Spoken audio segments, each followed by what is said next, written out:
यीशु और सामरी स्त्री। फिर जब प्रभु को मालूम हुआ कि फरीसियों ने सुना है कि यीशु यूहन्ना से अधिक चेले बनाता और उन्हें बपतिस्मा देता है, यद्यपि यीशु स्वयं नहीं वरन उसके चेले बपतिस्मा देते थे, तब वह यहूदिया को छोड़कर फिर गलील को चला गया और उसको सामरिया से होकर जाना अवश्य था। इसलिए वह सुखर नामक सामरिया के एक नगर तक आया जो उस भूमि के पास है जिसे याकूब ने अपने पुत्र यीशु को दिया था, और याकूब का कुआं भी वहीं था। यीशु मार का थका हुआ उस कुएं पर ऐसे ही बैठ गया, और यह बात दोपहर के समय हुई। इतने में एक सामरी स्त्री जल भरने को आई।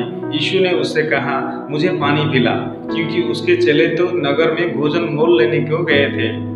उस सामरी स्त्री ने उससे कहा, तू यहूदी होकर मुझ सामरी स्त्री से पानी क्यों मांगता है? क्योंकि यहूदी सामरियों के साथ किसी प्रकार का व्यवहार नहीं रखते। यीशु ने उत्तर दिया, यदि तू परमेश्वर के वरदान को जानती और यह भी जानती कि वह कौन है जो तुझसे कहता है मुझे पानी पिला, तो तू उससे मांगती और वह तुझे जीवन का जल देता। स्त्री ने उससे कहा, हे स्वामी, तेरे पास जल भरने को तो कुछ है भी नहीं और कुआं गहरा है, तो फिर वह जीवन का जल तेरे पास कहाँ से आया? क्या तू हमारे पिता याकूब से बड़ा है, जिसने हमें यह कुआं दिया, और आप ही अपनी संतान और अपने पशुओं समेत उसमें से पिया?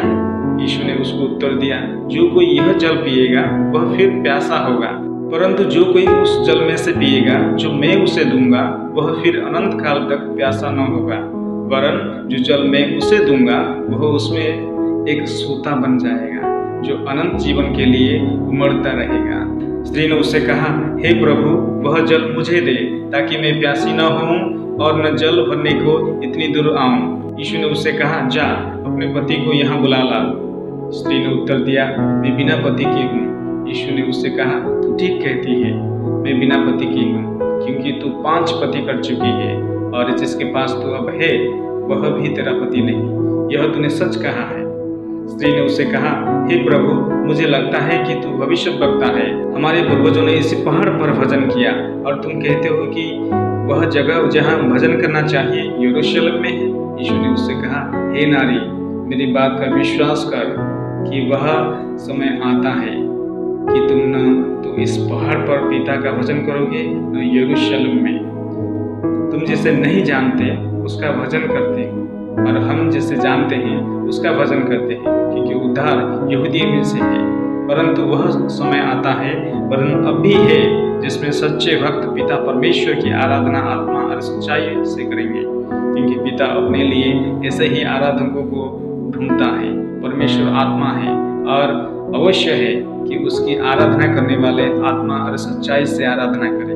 स्त्री ने उससे कहा, मैं जानती हूँ कि मसीह जो क्रिस्त कहलाता है आने वाला है। जब वह आएगा तो हमें सब बातें बता देगा।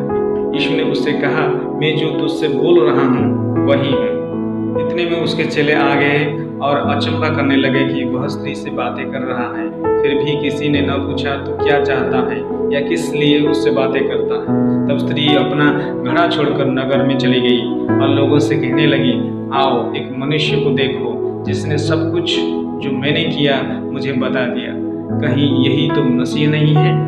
तब वे नगर से निकलकर उसके पास आने लगे। इतने में उसके चेले यीशु से यह विनती करने लगे, हे रब्बी, कुछ खा ले। परंतु उसने उनसे कहा, मेरे पास खाने के लिए ऐसा भोजन है जिसे तुम नहीं जानते। तब चेलों ने आपस में कहा, क्या कोई उसके लिए कुछ खाने को लाया है? यीशु ने उनसे कहा, मेरा भोजन यह है कि अपने भेजने वाले की इच्छा के अनुसार चलो और उसका काम पूरा करो। क्या तुम नहीं कहते, कटनी होने में अब भी 4 महीने पड़े हैं? देखो, मैं तुमसे कहता हूँ, अपनी आंखें उठाकर खेतों पर दृष्टि डालो कि वे कटनी के लिए उग चुके हैं, और काटने वाला मजदूरी पाता और अनंत जीवन के लिए फल बटोरता है, ताकि बोने वाला और काटने वाला दोनों मिलकर आनंद करें, क्योंकि इस पर यह कहावत ठीक बैठती है, बोने वाला और है और काटने वाला और। मैंने तुम्हें वह खेत काटने के लिए भेजा जिसमें तुमने परिश्रम नहीं किया, और उन्होंने परिश्रम किया, और तुम उनके परिश्रम के फल में भागी हुई।